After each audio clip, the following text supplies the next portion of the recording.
E na Coreia, mais de 50% se declara não religioso. Isso se deve ao próprio processo de secularização, mas também a histórias que não são contadas aqui no Brasil, né? Dos erros que muitas igrejas e muitos pastores cometeram, que fizeram com que a opinião pública perdesse a simpatia que eles tinham antigamente da igreja ou dos crentes ou dos evangélicos. O protestantismo, ele é muito forte na Coreia, né? Porque, assim, na verdade, assim, eu vou até... Tipo, é uma pergunta até de leigo, porque o que a gente ouve é da igreja coreana, a gente ouve... Tem muito... Acho que talvez um romantismo, assim, com histórias da Coreia. Eu vejo em bastante livro citando algumas coisas. Como que é essa questão na Coreia? A Coreia teve momentos muito intensos de crescimento dos protestantes, mais especificamente dos evangélicos, né? Então, a Coreia teve uma história de avivamento, né? Desde do final do século XIX, passando pelo começo do século XX, nós tivemos, como no Brasil, uma ação muito grande das missões, principalmente dos Estados Unidos, principalmente da igreja presbiteriana dos Estados Unidos, né? Do norte, do sul, muitos metodistas também. Por isso que na igreja coreana, a maioria é calvinista e presbiteriana, por causa da sua origem missionária, tá? Mas a Coreia nunca teve uma população majoritariamente cristã. As projeções hoje dão uma proporção de 20% Caramba. de protestantes, né? Assim, juntando todo mundo no mesmo balaio. Então... não é uma proporção muito grande. Não. O Brasil possivelmente tem uma proporção de evangélicos muito maior, Sim, proporcionalmente. E na Coreia, mais de 50% se declara não religioso. Então é uma sociedade altamente secularizada.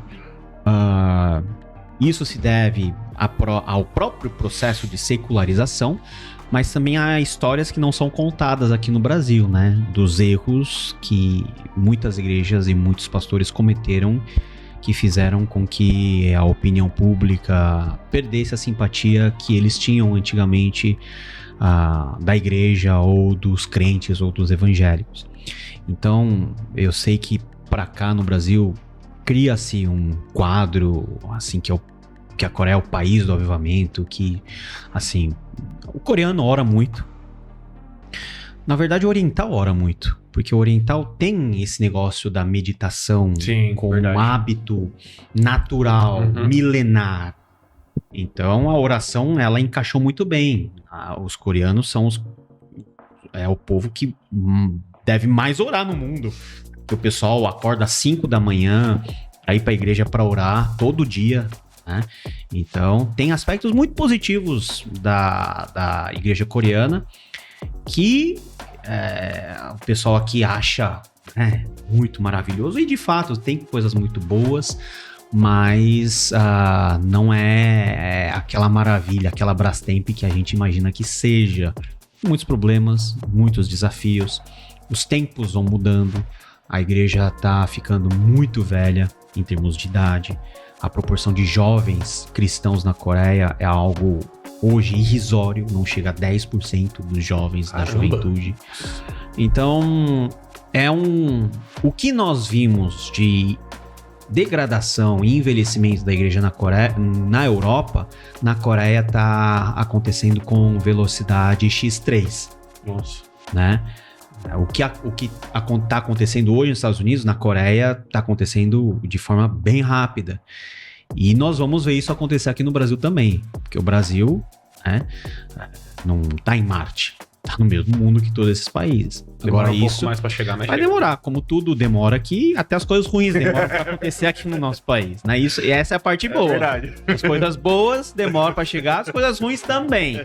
Né? A gente é lento para algumas coisas e espero que seja bem lento nesse aspecto, mas é só nós ficarmos atentos ao nosso mundo, à nossa sociedade, ao nosso contexto mais imediato. E vamos ver. A cidade que nós estamos aqui, uma cidade altamente secularizada, né? São Paulo, os grandes centros, né? Assim, cidades mais para dentro do Brasil, como Cuiabá, por exemplo, é um contexto bem diferente do que a gente tem aqui nos grandes centros do litoral, né? Nas grandes capitais do Brasil.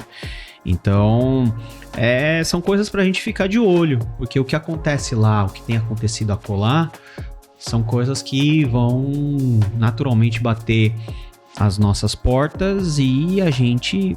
Acho que isso é misericórdia de Deus também para nós, para que a gente possa ver o que está acontecendo lá fora e pensar muito bem nas nossas estratégias para poder sobreviver a esse mundo difícil que está chegando, numa velocidade cada vez mais rápida, é verdade, mas aqui ainda não estamos nos piores mundos que eles já estão vivendo hoje como realidade. Uhum.